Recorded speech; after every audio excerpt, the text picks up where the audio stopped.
Dhanik Bharat educational institutions inter IIT JEE NEET admission open.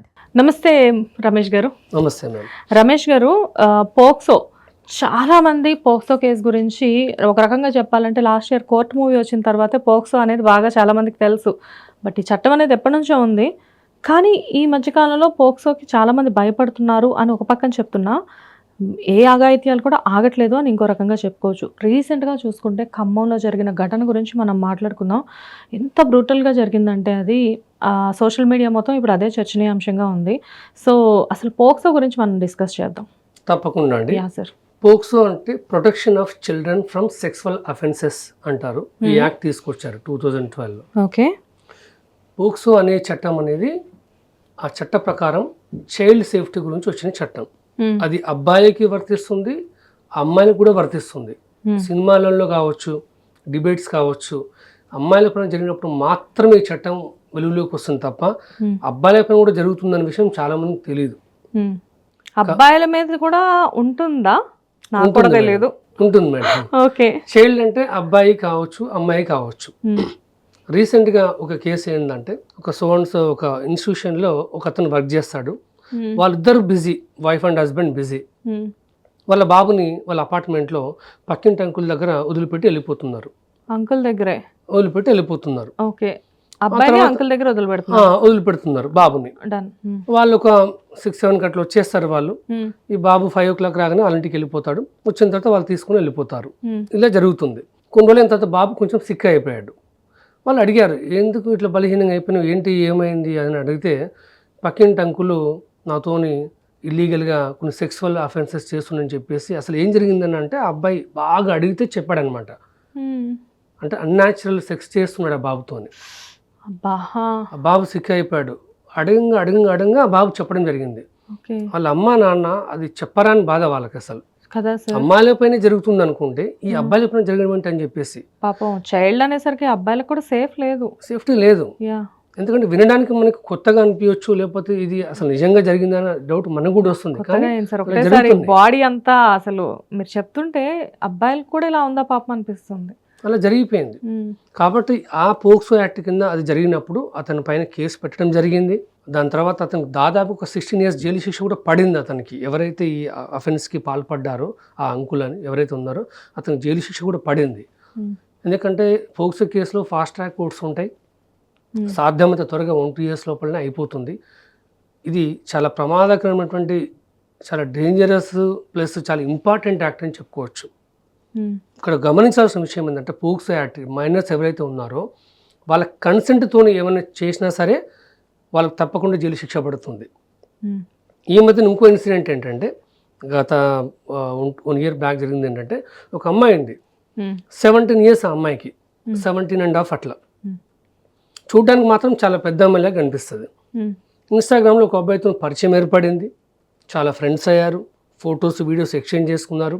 వాళ్ళు ఎలా feel అవుతున్నారంటే, ఈ ప్రపంచంలో మనకంటే పెద్ద ప్రేమికులు ఎవరు లేరు, ఎవరు విడిదీయలేరు, కాబట్టి పెళ్లి చేసుకుందాం అని చెప్పేసి వాడు అడిగాడు. డౌట్ వచ్చి, నువ్వు మేజర్ అంటే నేను మేజరే అని చెప్పింది. అబద్ధం చెప్పింది. అమ్మాయి మేజర్ కాదా? కాదు. చూడడానికి మాత్రం మేజర్ లాగానే ఉంటుంది. అంటే మన ఫుడ్ అలవాట్లు కావచ్చు, ఏమైనా కావచ్చు. Real incident. వాళ్ళు వెళ్ళారు, యాదగిరిగుట్టలో పెళ్లి చేసుకున్నారు. పెళ్లి చేసుకున్న తర్వాత మేము పెళ్లి చేసుకున్నాం అని చెప్పేసి వాళ్ళ అమ్మ నాన్న చెప్పి, మా గురించి మీరు వెతుకొద్దు, నేను పెళ్లి చేసుకున్నాను అని చెప్పేసి చెప్పడం జరిగింది. సార్, అంత బ్లైండ్గా ఎట్లా చేసుకుంటారు సార్? అంటే అమ్మాయి చెప్పింది అనుకోండి, ఇవాళ రేపు ఆధార్ కార్డులని అవన్నీ అన్ని చెక్ చేసుకుంటున్నారు కదా. ప్రేమ గుడ్డిది అన్నారు కదా మేడం. సార్, వీళ్ళిద్దరికి గుడ్డిదే, కానీ పేరెంట్స్కో ఫ్రెండ్స్కో ఎవరికో ఒకరికి వాళ్ళైతే గుడ్డోళ్ళు ఉండరు కదా సార్. అయితే అమ్మాయి విషయం దాచిపెట్టింది కదా, అబ్బాయికి ఏంటి తొందర ఉంది పెళ్లి చేసుకోవాలని చెప్పేసి. ఇంకోటి ఏంటంటే, అమ్మాయిని రిస్ట్రిక్ట్ చేసే అవకాశం ఉంటుంది తెలిస్తే.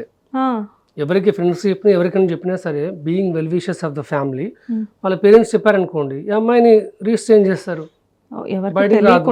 మ్యారేజ్ చేసుకున్నారు. చేసుకున్న తర్వాత అమ్మా నాన్న పోలీస్ స్టేషన్లో కేసు పెట్టారు. కేసు పెట్టిన తర్వాత పోలీస్ స్టేషన్ కూడా పిలిపించారు వాళ్ళని. అమ్మాయి ఏమంటుందంటే, నేను మైనర్ కానీ నేను ఇప్పుడు చదువుకుంటున్నా, నాకు తెలివి ఉంది, నా అనుమతితోనే అతను నా మెడలో తాళి కట్టాడు, నా అనుమతితో మేము ఫిజికల్ కూడా కలిసాం ఫిజికల్గా, ఇప్పుడు అతని పైన కేసు పెడితే మాత్రం అస్సలు ఊరుకోను, నా అనుమతితోనే అంతా జరిగిపోయిందని చెప్పి చెప్పడం జరిగింది. ఫిజికల్ కూడా అయ్యారు, ఫిజికల్ కూడా అయిపోయిందంట. అప్పుడు కేసు పెట్టొద్దని చెప్పేసి అమ్మాయి అంటే బీయింగ్ వెల్ విషెస్ వాళ్ళ అమ్మ నాన్న కొట్టారు. చివరికి అక్కడ ఉన్న అధికారులు ఒక లేడీ కానిస్టేబుల్ కూడా అమ్మాయి ఏం తప్పు, ఇలా తప్పు పనులు చేస్తారని చెప్పేసి గట్టిగా చెప్పడం జరిగింది. పేరెంట్స్ అయితే అమ్మాయిని కొట్టడం జరిగింది పోలీస్ స్టేషన్ చేసుకున్నారు అమ్మాయి పైన. లేదు నా అనుమతితో చేశారు, కేసు పెట్టదని చెప్పేసి గట్టిగా అరవడం జరిగింది. ఇక్కడ విషయం ఏంటంటే చట్టం ఏం చెప్తుందంటే ఒక మైనర్ అనుమతి ఉన్నా సరే, ఆ అమ్మాయి అనుమతితో చేసినా సరే ఫిజికల్ ఇంటర్ కోర్సు, అది తప్పకుండా అది కేసు అవుతుంది. పోక్సో కింద కఠినమైన శిక్ష కూడా పడుతుంది. అది నేర నిరూపణ కూడా జరిగింది ఆల్రెడీ. అతను కూడా 16 సంవత్సరాల జైలు శిక్ష విధించేశారు ఆల్రెడీ. 16 ఇయర్స్ ఆల్మోస్ట్ ఆ అమ్మాయి ఏజ్ అంతా. 2 వీక్స్ ఎగ్జాక్ట్ 2 వీక్స్ బ్యాక్ ఒక కానిస్టేబుల్ ఒక మైనర్ అమ్మాయితోని ఫిజికల్ ఇంటర్ కోర్స్ చేసి ఈ విషయం బయట పెడితే నిన్ను కుటుంబాన్ని రోడ్డుకి ఈడ్స్ అని చెప్పేసి బెదిరిస్తే ఆల్రెడీ కేసు ఫైల్ అయింది. ఇంత ముందుకు 2 వీక్స్ బ్యాకే జడ్జిమెంట్ వచ్చింది. 31 years జైలు శిక్ష పడింది అతనికి. 31 years జరిగింది. జనరల్గా మైనర్ అమ్మాయిని రేప్ చేస్తే 20 years జైలు శిక్ష ఉంటుంది. అంటే కాదు సార్, ఇప్పుడు మామూలు జనాల కంటే తెలియదు అనుకోవచ్చు, పోలీసులకి లాయర్లకి ఇలాంటివన్నీ తెలుసు కదా, అయినా అంత ధైర్యం ఎలా చేస్తున్నారు వాళ్ళు? ఎందుకంటే ఈ పోక్సో కేసులో ఏమవుతుందంటే ఒక అమ్మాయిని ప్రలోభ పెట్టవచ్చు, ఇంటి కుటుంబ సభ్యులను చంపేస్తాను కనుక నాకు లొంగకపోతని చెప్పేసి బెదిరించవచ్చు, లేకపోతే డబ్బులు ఇవ్వచ్చు, కొన్ని బహుమతులు ఇవ్వచ్చు, ఏదని ఇవ్వండి. ఒక మైనర్ అమ్మాయిని ఆ అమ్మాయి అనుమతితో చేసినా సరే, భయపెట్టి చేసినా సరే నేర తీవ్రత మాత్రం చాలా ఘోరంగా ఉంటుంది. అది అబ్బాయి కానీ అమ్మాయి కానీ మైనర్ వాళ్ళతో పెట్టుకుంటే మాత్రం చాలా ఘోరంగా ఉంటుంది. ఇది చట్టం గురించి ప్రతి ఒక్కరు తెలుసుకోవాలి. Last year NCRB national crimes records bureau ప్రకారం చెక్ చేసుకుంటే, ఆ డేటా ప్రకారం చెక్ చేసుకుంటే ఈ మైనర్ అమ్మాయిల పైన 1,87,000 పైన కేసులు నమోదండి. ఓన్లీ మైనర్ల పైన, అంటే మైనర్కి సంబంధించిన నేరాలు అన్నీ జరిగినాయి అనమాట. అంటే నేరం గురించి శిక్ష గురించి అవగాహన ఉన్నప్పుడే ఆ నేరం చేయకుండా ఉంటారు. ఈ వీడియో ఎవరైతే చూస్తున్నారో నేర ప్రభుత్వం ఉన్న వాళ్ళు, నేరం చేయాలనుకున్నటువంటి ఎవరికైతే ఆలోచన ఉందో వాళ్ళు కావచ్చు, కొన్ని లవర్స్ కావచ్చు, నాకు తెలిసి చాలా అప్రమత్తం అవుతారు, నేరం చేయకుండా ఉంటారు. ఇది మంచి టాపిక్ తీసుకొచ్చారు. Thank you so much ma'am. Really sir, it is really wonderful topic. అంటే చాలా వరకు పోక్సో కేసెస్ అంటే నేను ఖమ్మం ఇన్సిడెంట్ని దృష్టిలో పెట్టుకొని అడిగాను. సో అసలు ఏమైంది సార్ ఆ ఇన్సిడెంట్ పరిస్థితి ఏంటి? ఖమ్మం ఇన్సిడెంట్ పరిస్థితి, ఖమ్మం ఇన్సిడెంట్ ఏం జరిగిందంటే ఒక మహిళ తన భర్తతో గొడవలైపోయి దూరంగా ఉంటుంది కొన్ని అనివార్య పరిస్థితుల్లో, తప్పని పరిస్థితుల్లో. తర్వాత ఆమె ఏం చేసిందంటే, 2 కూతురు ఉన్నారు ఆమెకి. ఒక కూతురు వచ్చేసి ఖమ్మంలో వేసవి సెలవుల కోసం అని చెప్పేసి తాతయ్య దగ్గరికి వెళ్ళింది ఆ అమ్మాయి. అక్కడ ఒక అపార్ట్మెంట్లో వాచ్మెన్గా చేస్తున్నాడు వాళ్ళ తాత. అదే అపార్ట్మెంట్లో 3rd floorలో ఎవరైతే ఈ అక్యూజ్డ్ పర్సన్ ఉన్నారో అతను ఈ అమ్మాయి పైన కన్నేయడం జరిగింది. ఇంతకు ముందు కూడా గతంలో మిస్బిహేవ్ చేస్తే దాంట్లో ఒక ఓనర్కి ఈ అమ్మాయి చెప్పడం జరిగింది. వాళ్ళు కూడా ఈ అమ్మాయికి జాగ్రత్తగా ఉండమ్మా అని చెప్పడం జరిగింది. రీసెంట్గా ఈ అక్యూజ్డ్ ఎవరైతే ఉన్నారో అతని వైఫ్ వేరే ఊరికి వెళ్ళినప్పుడు ఈ అమ్మాయి అదే 3rd floorలో ఉండడం చూసినటువంటి వ్యక్తి అమ్మాయి పైన లైంగిక దాడికి పాల్పడడం జరిగింది. అమ్మాయి ప్రతిఘటించడం జరిగింది, గట్టిగా మాట్లాడడం జరిగింది. మ్యాక్సిమం తన అటెంప్ట్ తాను చేసింది. ఈ విషయం బయటపడుతుందని చెప్పేసి ఆ అమ్మాయిని 3rd floor నుంచి ఎత్తేసాడు అతను, మైనర్ అమ్మాయిని. అమ్మాయికి హార్డ్లీ 12 years ఉంటాయి. అలా పడడంతో ఆ అమ్మాయి వెన్నుపూస విరగడము, బొక్కలు తిరిగిపోవడము, తీవ్రమైన రక్తస్రావం జరగడం, ఇవన్నీ జరిగింది. అందరూ వచ్చేసారు అపార్ట్మెంట్ దగ్గరికి. విషయం ఏంటంటే ఎవరైతే ఎత్తేసాడో అతను ఏం తెలియదన్నట్టు మళ్ళీ వచ్చేసి అయ్యో మనం హాస్పిటల్కి పంపేయాలి అమ్మాయిని చెప్పేసి ఓవర్ యాక్షన్ చేసేసి సీన్ క్రియేట్ చేసి అందరితో పాటు ఏం డౌట్ రాకుండా ప్రవర్తించడం జరిగింది. ఈ అమ్మాయిని హాస్పిటల్ అడ్మిట్ చేశారు. ఎప్పుడైతే అమ్మాయి స్పృహలోకి వచ్చిందో జరిగిన విషయం మొత్తం చెప్పడం జరిగింది. ఆ అమ్మాయి మాట్లాడిన వీడియో కూడా బయటకు వచ్చింది. కాకపోతే పోక్సో కేసు విచారణ ఉన్నప్పుడు అమ్మాయి పేర్లు కానీ, అమ్మాయి వీడియో కానీ, అమ్మాయి ఫోటో కానీ ఇవన్నీ బయటికి రావడం అనేది చట్ట విరుద్ధం. కాబట్టి మనం ఎక్కడ కూడా అమ్మాయి ప్రస్తావన మనకు తీసుకురాలేదు. ఇలాంటి తీవ్రమైన నేరం ఎవరైతే చేస్తారో, అమ్మాయి పైన చేస్తారో వాళ్ళకి దాదాపుగా 20 సంవత్సరాల వరకు జైలు శిక్ష, జరిమానా పడే అవకాశం ఉంటుంది. ముఖ్యంగా మైనర్ అమ్మాయి తల్లిదండ్రులు ఎవరైనా సరే వాళ్ళపైన ఒక కన్నేసి ఎప్పుడూ అప్రమత్తంగా ఉండాలి.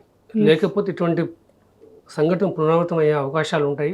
ఎందుకంటే కామాంధులు పెరిగిపోతున్నారు, రక్షణ అనేది తక్కువైపోతుంది. కాబట్టి ఒక కన్నేసి పెడితే బాగుంటుంది. కానీ అసలు బయట ఇన్ని జరుగుతున్నాయి అంటే అఫ్కోర్స్ లాయర్స్ దగ్గరికి చాలా తొందరగా ఇన్ఫర్మేషన్స్ వస్తూ ఉంటాయి. అండ్ మీరు ఇప్పుడు చెప్పిన ఇన్సిడెంట్ అనవసరంగా అబ్బాయి లవ్ చేసి పెళ్లి చేసుకోవడంలో తప్పులేదు. ఇంకొక 1 ఇయర్ ఆగుంటే బాగుండేది. అనవసరంగా జీవితం నాశనం అయిపోయింది కదా. ఇప్పుడు అబ్బాయికి బెయిల్ వచ్చిందా? అతనికి ఇప్పుడు పోక్సో కేసులో బెయిల్ రావడం చాలా కష్టం. ఓకే. ఒకవేళ బెయిల్ ఒక 3 months 4 months ఆగి బెయిల్ కొన్ని అనివార్య కారణాల వల్ల వచ్చినప్పటికి కూడా ఇట్ ఈస్ నేర కండిషన్. నిరూపణ అనేది మాక్సిమం అక్కడ అయిపోతుంది. అక్కడ ఓకే. ఓకే. నేర నిరూపణ అయిపోతే మాత్రం వాళ్ళకి రేప్ కింద కేసు ఫైల్ చేస్తే 20 years జైలు శిక్ష, మిగతా కారణాల కింద చేస్తే మినిమం 16 years, అంటే అమ్మాయి పైన సెక్సువల్ అంటే పెనిట్రేటివ్ సెక్సువల్ అసాల్ట్ కింద పాల్పడి ఈ విధంగా చేస్తే మినిమం 16 years. ఒక ప్రభుత్వ బాధ్యతలు ఉండి మైనర్ల పైన పాల్పడితే మాత్రం ఇలాంటి నేరాలకు పాల్పడితే చెప్పాం కదా 31 years జైలు శిక్ష పడింది. అలాగే జరిమానా కూడా విధించబడుతుంది. అలాగే బాధితులకి డిస్ట్రిక్ట్ లీగల్ సర్వీస్ అథారిటీ నుంచి కూడా ఒక 2 లక్షలు 3 లక్షలు వాళ్ళకి ఒక కాంపన్సేషన్ ఒక డబ్బు కూడా వాళ్ళకి అందుతుంది. వాళ్ళకి ఓకే. ఓకే. మీకు తెలిసే ఉంటుంది ఇప్పుడు ఎవరైతే ఈ నేరస్తులు బాధితులు ఉంటారో అమ్మాయిలు యాసిడ్ అటాక్ చేసిన వాళ్ళు కూడా ఎవరైతే బాధితులు ఉన్నారో ముఖం మొత్తం కాలిపోతే ఒక 8 lakhs వరకు, పార్షల్గా కాలిపోతే ఒక 4 to 5 lakhs వరకు, మినిమం అటాక్ జరిగితే ఒక 2 to 3 lakhs. ఈ అమౌంట్ కూడా డిస్ట్రిక్ట్ లీగల్ సర్వీస్ అథారిటీ నుంచి వస్తుంది. కొంతమంది బాధితులకు తెలియదు. ప్రాబబ్లీ ఈ వీడియో ద్వారా వాళ్ళు అది కూడా తెలుసుకుంటే బాగుంటుందని నా విషయం. Really nice information sir. ఎందుకంటే ఇప్పుడు మీరు చెప్పిన ఈ లాస్ట్ పాయింట్ ఏదైతే ఉందో చాలా వరకు ఈ విషయం తెలియదు. ఇది నేను కూడా ఫస్ట్ టైం వింటున్నా. బట్ మన వీడియో ద్వారా అయినా ఇలాంటి రీచ్ అనేది పీపుల్కి వెళ్తే it is very helpful. Thank you sir. Thank you so much. Thank you so much.